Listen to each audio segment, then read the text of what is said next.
आप वीडियो बना रहे हो? शांत बैठो ना बेटा। आप वीडियो बना रहे हो? हाँ बेटा। पोथिया पूजवा करना जी मोबाइल बनी। आप 500 रुपया रखो। कहता दिन कि तू करता है हम। तू करे तो ना। तो पैसा से पूजा करल जा है माने कि हम पैसा गाजर लेकर हम पैसा लेकर तो बाकी रह तो है पूजा करना जी। पैसे के तू पूजा कर ना। जय महाराज। पैसा के चलते ना करी था तुम।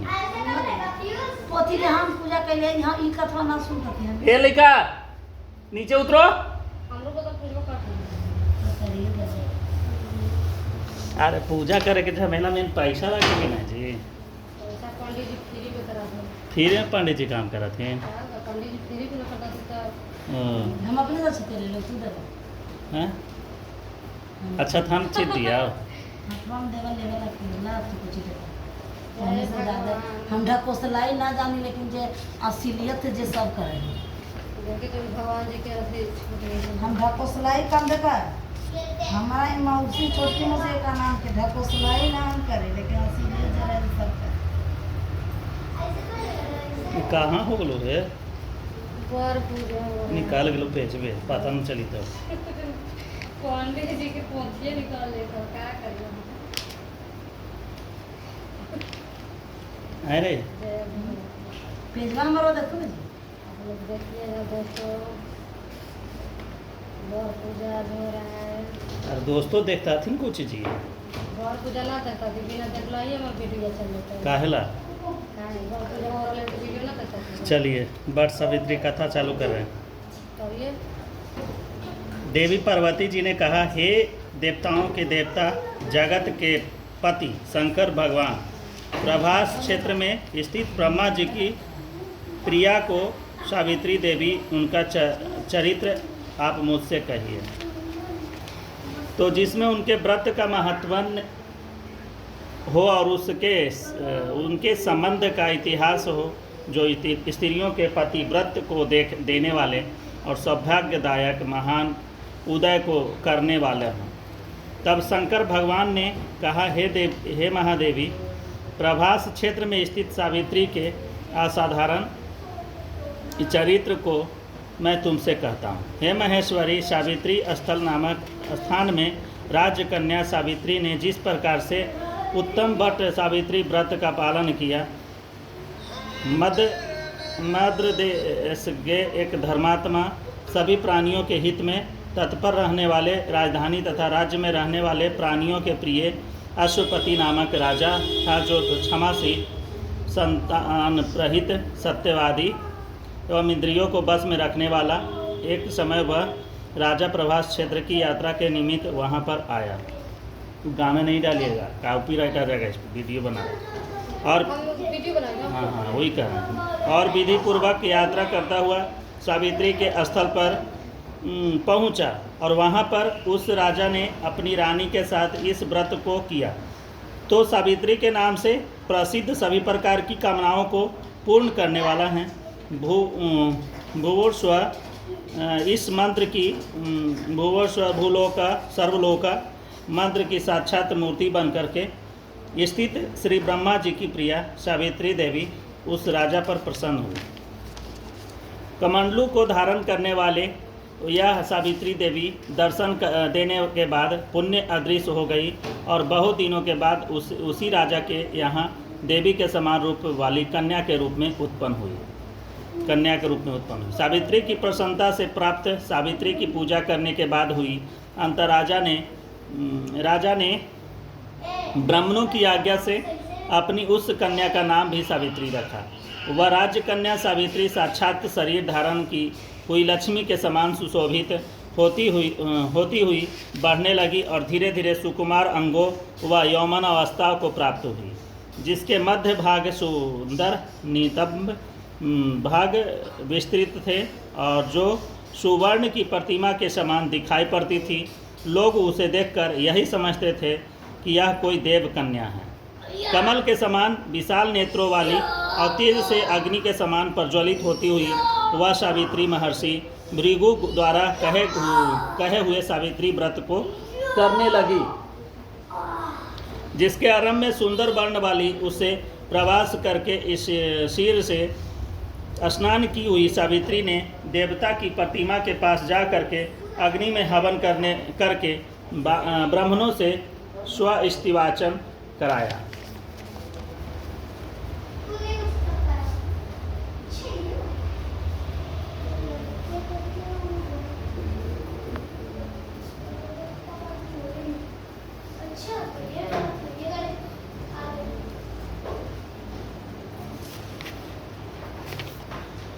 और उन ब्राह्मणों से अवशिष्ट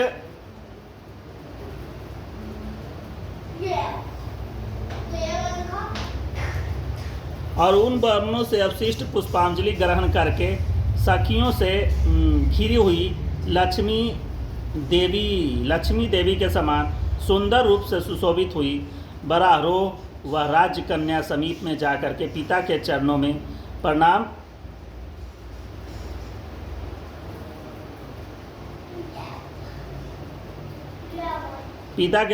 प्रणाम कर प्रथम प्राप्त पुष्पांजलि को निवेदित कर हाथ जोड़ करके राजा के पार्श्व में स्थित हुई।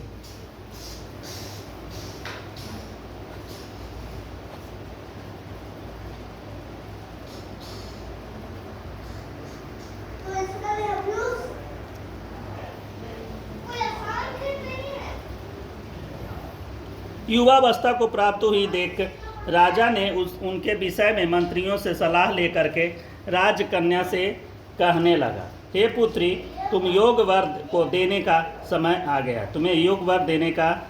आ गया है। मुझसे कोई तुम्हारे तेज से घर्षित होकर के तुम्हें मांगने के लिए भी नहीं आता। मैं भी विचार करने पर तुम्हारी आत्मा के अनुरूप वर को नहीं पा रहा हूँ।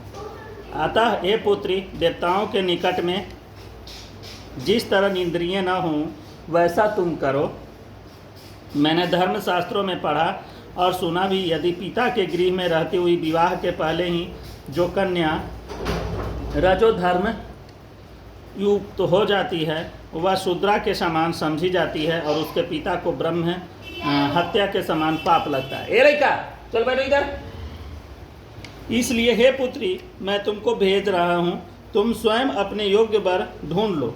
अवृद्ध मंत्रियों के साथ शीघ्र जाओ और मेरी बात को मानो। इसके बाद जैसा कहते हैं वैसा ही होगा। और ऐसा कह करके सावित्री घर से निकल करके राजऋषियों के तपोवन की ओर चल पड़ी और वहां पहुंच करके माननीय वृद्धजनों को प्रणाम कर सभी तीर्थों और आश्रम में जा करके पुनः मंत्रियों के साथ सावित्री अपने गृह पर आ गई और वहां पर पिता के समक्ष पवित्र देवर्षि नारद को बैठे हुए देखा। आसन पर बैठे हुए नारद जी को प्रणाम कर मुस्कुराती हुई जिस कार्य के लिए वन में गई थी सारी कथाएं उनसे कहने लगी। सावित्री बोली, हे महर्षि नारद, साल्व देश में धर्मात्मा ध्रुमसेन नाम से विख्यात एक क्षत्रिय राजा है जो दैत्य वंश अंधे हो गए हैं। और उस समय उसको छोटा सा एक बालक और उसकी माँ थी। और ऐसे समय में अवसर पा करके उनका पूर्व बैरी रुक्मिन नामक एक सामंत राज उनसे छीन लिया। अतः आर्य धर्मसेन छोटे बच्चे को साथ लिए हुए अपनी स्त्री के साथ जंगल की ओर चल दिए। उनका वह पुत्र वन में ही बड़ा होकर के परम धार्मिक, सत्य बोलने वाला और अपने अनुरूप पति समझ करके मैंने उसके मन में वरण कर लिया। यह सुन करके नारद जी ने कहा, हे राजन, सावित्री ने यह बड़ा कष्टप्रद कार्य कर डाला और बाल बुद्धि होने से इसने केवल गुणवान समझ करके सत्यवान को वरण कर लिया। और उसका पिता सत्य बोलता है, माता सत्य बोलती है और स्वयं भी सत्य बोलता है। इससे उनका नाम मुनियों ने सत्यवान रखा और उसको नित्य अश्व प्रिय हैं और वह मिट्टी के घोड़े बनाया करता है और चित्र में भी घोड़ा को लिखता रहता है। इससे उसे चित्राश्व भी कहते हैं। सत्यवान दान गुण में रांतदेव का शिष्य के समान, ब्राह्मणों की रक्षा करने वाला, सत्यवादी और औशी नर शिव के समान है, या यातीश के समान उदार और चंद्रमा के समान देखने में प्रिय लगने वाले, रूप में दूसरे अश्वनी के समान, ध्रुवसेन के समान बलवान है, किंतु उसमें केवल यही एक दोष है, दूसरा कोई नहीं। सत्यवान आज से ठीक 1 वर्ष पर चिरायु हो जाने से देह त्याग कर देगा। और इस प्रकार नारद जी की बात सुनकर के राजकन्या सावित्री ने राजा से कहा, राजा लोग किसी से एक बार कोई बात कहते हैं, ब्रह्म देवता एक ही बार कहते हैं और एक ही बार कन्या दी जाती है। ये तीनों कर्म एक ही बार किए जाते हैं, बार बार नहीं किए जाते। दीर्घायु हो या अथवा अल्पायु, गुणवान हो या निर्गुण वर को एक बार वरण कर लिया और अब दूसरे वर को वरण नहीं करूंगी। पहले मन में निश्चय करने के बाद उसने वाणी द्वारा प्रकट किया जाता है और पुनः उसके बाद कर्म किए जाते हैं। इससे प्रत्येक कार्य में मन को प्रमाण माना जाता है, अर्थात मन के विरुद्ध कार्य नहीं किया जाता। नारद जी ने कहा, हे राजन, यदि आपको भी इष्ट हो तो अपनी पुत्री सावित्री का कन्यादान निर्विघ्नता के साथ शीघ्र कर डालिए। ऐसा कह करके नारद जी आकाश मार्ग से स्वर्गलोक चले गए और उसके बाद राजा ने भी शुभ मुहूर्त में समीपवर्ती वेदों के परागामी ब्राह्मणों द्वारा पुत्री सावित्री का विवाह संबंधी सभी कार्य संपन्न किया तथा वनगी सावित्री भी मनोविलसित उस पति को पा करके ऐसी प्रसन्न हुई जैसे कोई पुण्यवान पुरुष स्वर्ग को पा करके प्रसन्न होता है। पुनः शिव जी पार्वती से कहते हैं कि हे पार्वती, इस प्रकार उस आश्रम में उस समय रहते हुए उसके कुछ समय व्यतीत हुए। उस समय केवल एक भार्या सावित्री ही एक ऐसी थी जिसके चित्त में रात दिन जो नारद जी की कही हुई बात थी उनकी बात याद बनी रहती थी। उसके बाद बहुत दिन बीत जाने पर वह समय आ गया जिसमें सत्यवान को मरना था। अतः सावित्री नारद की कही हुई मरण की तिथि को हृदय में गिनती हुई ज्येष्ठमान के शुक्ल पक्ष की द्वादशी तिथि को सायंकाल में आज से चौथे दिन मेरे पति को मरना चाहिए, यह सोच करके 3 रात्रि तक निराहार व्रत रखने का उद्देश्य रख करके रात दिन आश्रम में स्थिर रूप से रहने लगी। इसके बाद 3 रात्रि बीत जाने पर प्रातःकाल स्नान कर देवताओं का तर्पण करने के बाद चारुहासिनी सावित्री ने श्वशुर का पाददंडन किया और इसके बाद जब कुल्हाड़ी लेकर के सत्यवान जंगल की ओर चला तब जाते जाते हुए अपने पति के पीछे पीछे सावित्री भी चल। वन में पहुंच करके सत्यवान जल्दी से फल पुष्प समीधा कुशा और सूखी लकड़ियों को इकट्ठा करके ले जाने के योग्य भार बनाने लगा। लकड़ियों को काटते काटते उसके सिर में पीड़ा होने लगी और उसके बाद वह छोड़ करके बट वृक्ष की एक शाखा का ले करके सावित्री से कहने लगा कि हे सुंदरी, सिर की वेदना में मुझे दुख दे रही है, अतः मैं तुम्हारी गोद में क्षण भर सोना चाहता हूँ। सावित्री ने दुखित होकर के कहा कि हे महाबहो, आप विश्राम करें और पीछे हम श्रम को दूर करने के वाले आश्रम को चले। जैसे ही पृथ्वी पर बैठी हुई सावित्री ने सत्यवान के सिर को अपनी गोद में रखा, वैसे ही उसे कृष्ण मिश्रित पिंगल वर्ण वाले किरीटधारी पित्तवर्ष पहने हुए साक्षात सूर्य के समान उदित हुए पुरुष को देखा। उसे देख करके सावित्री प्रणाम कर मधुर वचनों से उससे कहने लगी कि आप देवताओं या दैत्यों में से कौन हैं जो मुझे धर्मच्युत करने के लिए आए हैं। मुझे अपने धर्म को च्युत करने के लिए कोई समर्थ नहीं है, क्योंकि हे पुरुष श्रेष्ठ, मुझे धधकती आग की लपट के समान ही समझिए। यमराज ने कहा, मैं सब प्राणियों के लिए भयंकर और कर्मानुसार उनका उचित दंड देने के लिए देने वाला यम हूँ। सो ही पतिव्रता सावित्री, समीप में पड़े हुए तुम्हारे इस पति की आयु समाप्त हो गई है, इसे यमदूत पकड़ करके ले जा सकेंगे, इसलिए मैं स्वयं आया हूँ। ऐसा कह करके फांस को लिए यमराज ने सत्यव्रत के शरीर से अंगुठ मात्र शरीर वाले पुरुष को बलपूर्वक निकाल लिया और इसके बाद पितृगण से सेवित यमपुरी के मार्ग की ओर चलना शुरू किया तो वरारोह सावित्री भी उसके पीछे चली।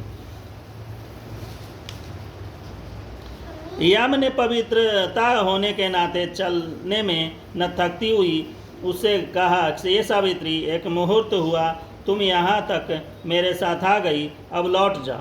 हे विशाल नेत्रों वाली, कोई भी जीव बिना आयु समाप्त हुई या यमपुरी के मार्ग पर नहीं आ सकती। सावित्री ने कहा कि आपके विशिष्ट पुरुष के साथ पति का अनुगमन करती हुई मुझे कभी भी शर्म या ग्लानि नहीं हो सकती। सज्जनों की गति, चलो इधर आओ, एक समान सज्जन ही दूसरा नहीं, और इस प्रकार स्त्रियों की गति उसका पति या वर्णाश्रमों की गति वेद या शिष्यों की गति गुरु है। इसी तल में सब प्राणियों के लिए स्थान है, किंतु स्त्रियों के लिए तो एकमात्र पति को छोड़ करके दूसरा कोई आश्रय नहीं है। इसी प्रकार से धर्म या अर्थ से भरे हुए सुंदर मधुर अन्य वाक्यों से भी सूर्यपुत्र से प्रसन्न होकर के सावित्री से यह बात कही। यमराज ने कहा, हे भाविनी, मैं तुमसे प्रसन्न हूँ, तुम्हारा कल्याण हो, तुम मुझसे वर मांगो। उस सावित्री ने विनय से सिर झुका करके वो अपने लिए राज्य पाने का वर मांगा और उन परमात्मा महात्मा स्वसूर के लिए देखने की शक्ति और पाने के साथ साथ पुनः राज्य प्राप्ति एवं पिता के लिए 100 पुत्रों की और अपने लिए भी 100 पुत्रों के लिए वर मांगा तथा पति के लिए पुनर्जीवित एवं निरंतर धर्म की सिद्धि प्राप्त करने का वर मांगा। इस प्रकार वर मांगने पर धर्मराज ने उसे अभीष्ट वर प्रदान कर वापस किया। उसके बाद सावित्री पति का जीवन दान प्राप्त कर प्रसन्नचित होती हुई अपनी पति के साथ शांति से अपने आश्रम को चली गई। उसी सावित्री ने ज्येष्ठ की पूर्णिमा के दिन इस सावित्री व्रत को किया और जिसके प्रभाव से राजा को पुनः नेत्र की प्राप्ति हुई और उसके बाद निष्कंटक अपने देश और राज्य की प्राप्ति हुई और सावित्री के पिता को 100 पुत्र और सावित्री को भी 100 पुत्र प्राप्त हुए। इस प्रकार सावित्री व्रत के संपूर्ण महत्व को मैं तुमसे कह दिया।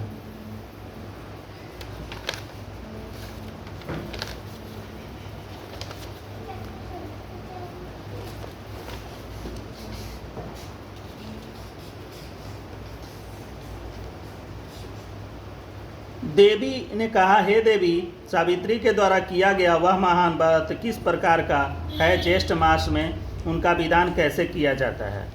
तो हे विभो, उस व्रत के देवता कौन है, कौन कौन मंत्र हैं, क्या फल हैं, सो महेश सनातन धर्म को विस्तार पूर्वक आप मुझसे कहिए। तो ईश्वर शंकर जी ने कहा, देवेशी सावित्री व्रत को आदर पूर्वक सुनो। हे महेश्वरी, उस सती ने जिस प्रकार इस व्रत को किया उसे मैं कह रहा हूँ। हे भाविनी, ज्येष्ठ शुक्ल की त्रयोदशी तिथि के दिन दंत धावन कर चुकने के बाद 3 रात्रि का उपवास करने का नियम करें। यदि व्यक्ति अशक्त हो जितेंद्रिय हो करके त्रयोदशी की रात्रि में उपवास कर चतुर्दशी के दिन बिना मांगे प्राप्त हुए अन्न को ग्रहण करें तो पुण्या के दिन उपवास करें। हे श्रोष्णेनो, प्रतिदिन तालाब, महानदी, झरना अपने पांडु कूप में स्नान करने से सर्व स्नान का फल प्राप्त करें। हे यशस्विनी, विशेष करके पुरुषों में सरसों और मृतिका मिश्रित जल से स्नान करना चाहिए और प्रस्थ अटने लायक पात्र में बालू भरकर यमशाली धान्य तिल आदि भरें और 2 वस्त्रों के टुकड़े से वैशिष्ट वास की डालिया में वह अवयवों से सुशोभित सुवर्ण एवं मिट्टी एवं काष्ठ की बनी हुई सावित्री की प्रतिमा को रख करके उसमें सावित्री के लिए 2 रक्त वस्त्र देवें और वहाँ की प्रतिमा के लिए श्वेत वस्त्र देवें। इसी प्रकार ब्रह्मा के साथ सावित्री का यथाशक्ति गंध, पुष्प, धूप, दीप, नैवेद्य आदि से पूजन करें। पुनः तैयार हुई तरोई, कोहड़ी, ककड़ी, नारियल, खजूर, कैद, अनार, जामुन, जंबीरी, नींबू, नारियल, अखरोट, कटहल, जीरा, काली मिर्च के टुकड़े, गुड़ से सेंधा नमक, अंकुरित सत धान्य को बांस की बनी हुई डालिया में रख करके रेशम वस्त्र में बेसिट कर कुकुम केसर के रंग से रंग देवे। और इस प्रकार से ब्रह्मा जी की प्रिया सावित्री की स्थापना होती है और ब्रह्मा के साथ उस सावित्री प्रतिमा का मंत्र के साथ पूजन करें। इतर पुराणों में यह मंत्र कहा हुआ है कि जिसके पूर्व में अहंकार का वर्ण है, ऐसी बीना और पुस्तक धारण करने वाली वेदों की जननी है देवी, तुम्हें नमस्कार है, मुझे विधवा न होने का वरदान दो। इस प्रकार से विधि पूर्वक पूजन करने के बाद वह रात्रि जागरण की विधि करावे और गाने बजाने के साथ नर नारी वृंद मिलकर के नृत्य शास्त्र में भी शारद के साथ नाचे और हंसी खुशी के साथ रात्रि व्यतीत करें और सावित्री की कथा अच्छे ब्राह्मणों तथा यह गीत भावरस की के साथ प्रभात होने तक कहलावे। इस प्रकार से सावित्री का ब्रह्मा के साथ विवाह विधि का संपन्न कर 7 द्विज दंपतियों को श्वेत वस्त्र पहना करके सभी सामग्रियों से युक्त गृह दान देना चाहिए और वेद के दाता ब्राह्मण को सावित्री की प्रतिमा देवें। इसके बाद सावित्री कल्प जानने वाले सावित्री कथा के वाचक ज्योतिषी के उच्च वृत्ति वाले खलिहान में बिखरे अन्न को बीन कर जीविका चलाने वाले दरिद्र अग्निहोत्र कर्म करने वाले ब्राह्मण को इस प्रकार विधि पूर्वक सावित्री प्रतिमा का दान दें और उसी पूर्णिमा की रात्रि में बट के नीचे 14 द्विज दंपतियों को निमंत्रित करें और इसके बाद प्रभात समय में उषा काल स्थित होने पर भक्ष्य भोजन आदि सामग्री को सावित्री स्थल ले आवें और बुद्धिमान जन पवित्रता के साथ पाक बना करके उसके यथपूर्वक रक्षा करके गृहिणी युक्त निमंत्रित ब्राह्मणों को बुला करके उस सावित्री के पूजन स्थल में उनका पैर धो करके उन सबों को बैठावें और हे देवी सावित्री के समक्ष उन देवी दंपतियों का भोजन करावें। इस प्रकार संसार में उन सभी को भोजन कराना मानो मुझे भोजन कराना हो सकता है, इसमें कोई संदेह नहीं है। जो दूसरी बार सावित्री के समक्ष दिव्य दंपतियों का भोजन कराता है वह मानो केशव के भगवान को भोजन कराता है, जिससे प्रसन्न होकर के वर देने वाले भगवान विष्णु को अभिष्ट कर देते हैं। तीसरी बार भोजन कराने पर सावित्री के सहित ब्रह्मा जी का भोजन कराना हो जाता है और वहाँ सावित्री के समक्ष एक बार भोजन कराना कोटि बार भोजन कराने के समान समझा जाता है। हे महादेवी, सावित्री के पूजन स्थल वट के नीचे 15 बार 60 रस के भोजन बना करके देवी सावित्री के समक्ष दिव्य दंपतियों को खिलाने से उनके कुल में कोई स्त्री व विधवा या बंध्य या अभाग्नि या कन्या मात्र को पैदा करने वाली न पति को प्रिय लगने वाले ही होती है और असत्य आदि नारियों के प्रसिद्ध दोष कभी उनके कुल स्त्रियों में नहीं होता। इसलिए देवी विशेष यत्न के साथ सावित्री देवी के आगे कारुता पीता रस से रहित भी भोजन देना चाहिए। उस समय स्त्रियों को अम्ल क्षार युक्त भोजन कभी नहीं कराना चाहिए, बल्कि 5 प्रकार के मधुर हृदय को प्रिय लगने वाले सुंदर रीति से पकाए हुए अन्न को का ही भोजन करवावें। धृत से पूर्ण एवं अधिक दूध में पड़े हुए पुए बनावें और दूसरे पुए ऐसे बनाएं कि वर्ती सेवाई के शोक हरने से अशोक वर्तिका के नाम से प्रसिद्ध हो। तीसरे पुए खजूर के बने हुए होने चाहिए। चौथे पुए गृह से युक्त संयाम के रूप में होने चाहिए। जो स्त्री इस सब को दान करती वह स्वयं खाती है, वह पुरुषों के लिए अधिकारिणी स्त्री के लिए अत्यंत प्यारी धन एवं बहुत बड़े कुटुंब वाली होती है। पुआ के दान से उनके कुल में ज्वर और संतान किसी प्रिय के वियोग का दुख नहीं होता। पुआ दान करना है जी। अशोक वर्ती के दाने 21 पीढ़ी तक उनका कुल बहुओं एवं लड़कों अग्नित दासियों को बारा रहता है और जो स्त्री पूड़ियों को देती है उसके कुल में बहुओं के साथ साथ लड़कियां भी पुत्रिनी होती है और शिकरिनी का दान करने वाली युक्तियों को उक्त सभी फल प्राप्त होते हैं और इसमें कोई संदेह नहीं है। मोदकों से दान से उनका संपूर्ण कुल सर्व प्रकार के सिद्धियां से भरा पूरा रहता है और ऐसा पितामह का वचन है। हे देवी, 8 वर्ष की गौरी को पूजन कराने से यह विशिष्ट फल होता है। वह जन्म जन्म में सौभाग्य वाली पुत्रिनी पतिव्रता धन्य की वृद्धि से सुशोभित सहस्त्रों को भोजन कराने वाली होती है। मुख्य पान जो हृदय को प्रिय लगने वाले और मधुर हो, दच्छा पान, अंगूर का शरबत, गुड़ से युक्त इमली का पान, खाट से बने हुए मीठे शरबत और इसके अतिरिक्त अन्य जो भी योग्य वर्ण सुसंगीत पान हो उन दिग्गज दंपतियों को देना चाहिए।